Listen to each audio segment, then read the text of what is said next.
இந்திர கோப பூச்சி, அதான் பாப்பாத்தி பூச்சின்னு சொல்லுவாங்க. வெல்வெட்டு பூச்சி 1 2 3 4 5 6 7 8 9 10 11 12 13 14.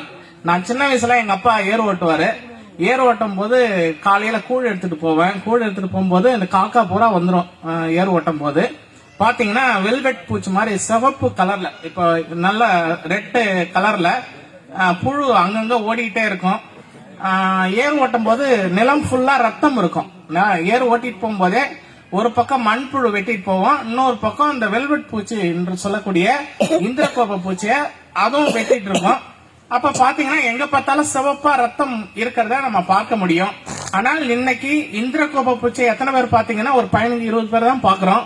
அப்ப ஏறக்குறைய ஒரு இனம் நம் கண் முன்னாடி, நான் சின்ன வயசுல நிலமெல்லாம் பார்த்த அந்த இந்திரகோப பூச்சி இன்னைக்கு இல்லாமல் போய் இருக்கிறது.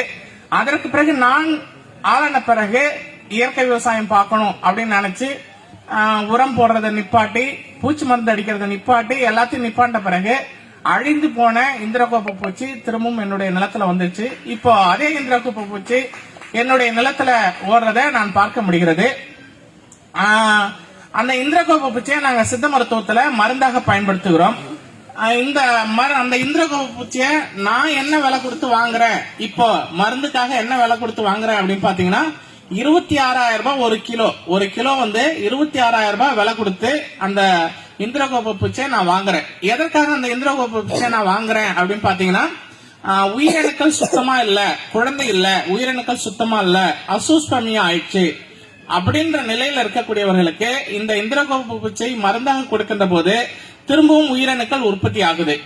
அப்போ நான் வந்து வைத்தியம் பார்க்க ஆரம்பிச்ச காலத்துல சமன் கவுண்ட், நார்மல் கவுண்ட்ங்கிறது 80 மில்லியன் இருந்தது.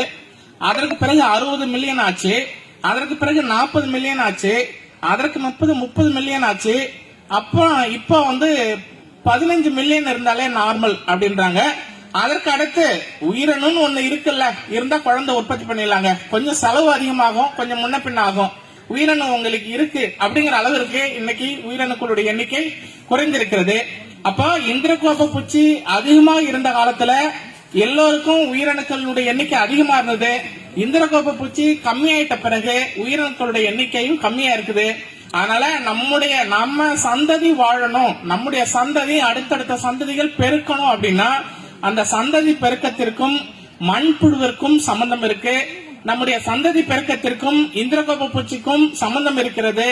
என்றாவது ஒரு நாள் இந்திரகோப பூச்சி இந்த உலகத்தில் இல்லாமல் போய்விட்டால், என்றாவது ஒரு நாள் மண்புழு இந்த உலகத்திலிருந்து இல்லாமல் போய்விட்டால் மனித குலமும் இல்லாமல் போய்விடும். அதனால மண்புழு அழிச்சுட்டு நம்ம மனுஷன் வாழ்ந்துடலாம் அப்படின்னு நினைச்சோம்னா இது பகல் கனவாக இருக்கும். அப்படிங்கறத நினைச்சு நீங்கள் இங்கே இருக்கக்கூடிய இயற்கை விவசாயிகள் அத்தனை பேரும் பிரம்மாவிற்கு ஒப்பானவர்கள். ஏனென்றால் இந்த உயிரோட்டத்தை, உயிரினத்தை, மனித குலத்தை நீட்டிக்கின்ற அந்த அரும் பணியை நாம ஆற்றுகிறோம் என்ற அந்த மகிழ்ச்சியோடு நீங்கள் செல்லுங்கள்.